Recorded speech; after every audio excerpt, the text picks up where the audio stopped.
കോട്ടയം ജില്ലയിലെ പുതുവേലിയിൽ മയിലാടുംകുന്നേൽ വീട്ടിൽ വത്സ ചേച്ചിയുടെ വീട്ടിൽ വെച്ച് വളരെ ഭംഗിയേറിയ ഒരു ഫ്ലവർ ഷോ നമ്മൾ നടത്തിയിരുന്നു. ഒരുപാട് പേര് വരികയും അതുപോലെ തന്നെ അതിന് സഹകരിക്കുകയൊക്കെ ചെയ്തു.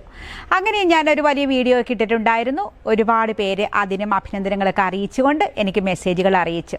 ഇപ്പോൾ എനിക്ക് നിങ്ങളെ കാണിക്കാനുള്ളത് അവിടെ മനോഹരമായിട്ട് വിടർന്നു നിൽക്കുന്ന 10 മണി ചെടികളെ നിങ്ങളെ ഒന്ന് കാണിക്കാൻ വേണ്ടിയിട്ടാണ്.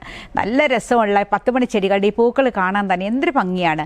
അപ്പോൾ ചേച്ചി ഇത്ര നന്നായിട്ട് ഇത് വളർത്തി വലുതാക്കിയിരിക്കുകയാണ്. അതൊന്ന് കാണിക്കാൻ വേണ്ടിയിട്ടാണ് ഇന്നത്തെ വീഡിയോ. ഇത്ര നന്നായി പൂക്കൾ വിടർന്നു നിൽക്കുമ്പോൾ എല്ലാവർക്കും ഒരു സംശയം തോന്നാം, എന്താണ് വത്സ ചേച്ചി ഇതിന് വളമായി കൊടുക്കുന്നതെന്ന്. സാധാരണയായിട്ട് 17 ചേച്ചി ഇട്ട് കൊടുക്കുന്നത്. അത് 2 മാസം കൂടുമ്പോൾ ഇട്ട് കൊടുക്കും.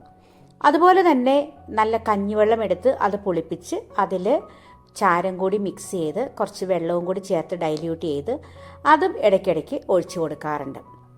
ഈ ഒരു വളമാണ് സാധാരണയായിട്ട് വത്സ ചേച്ചി ചെടികൾക്ക് ഇട്ട് കൊടുക്കുന്നത്.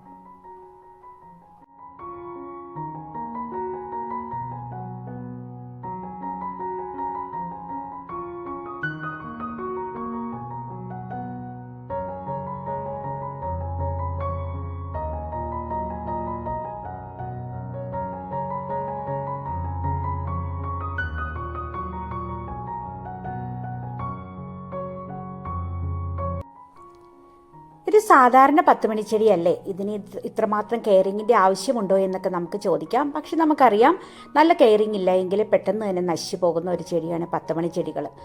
ഒരു നല്ല ഭംഗിയുള്ള ഈ പൂക്കൾ കാണാനായിട്ട് വളരെ വളരെ ഇൻട്രസ്റ്റ് ആണെങ്കിലും അതിൻ്റെ കെയറിങ് നമ്മൾ അത്ര കൊടുക്കാറുണ്ടോ എന്ന് സംശയമാണ്.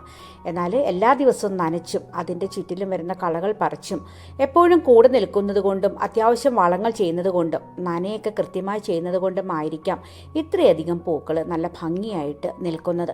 ധാരാളം ചെടികളുള്ള ഈ ചേച്ചിയുടെ ഈ 10 മണിപ്പാടം കാണാനും ഒരു പ്രത്യേക ഭംഗിയാണ്.